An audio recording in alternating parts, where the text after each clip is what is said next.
Two people share the spotlight as our paintedautoparts.com Motorheads of the Week.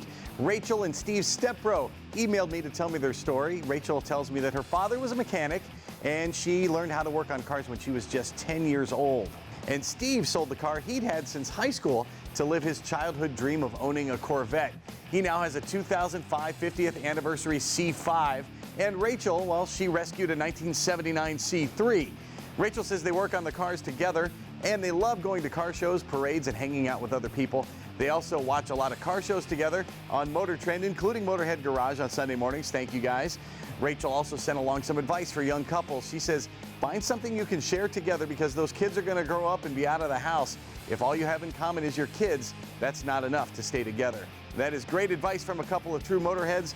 Rachel and Steve, you have inspired this husband and father. Thank you for writing in, and thank you for being our paintedautoparts.com Motorheads of the Week.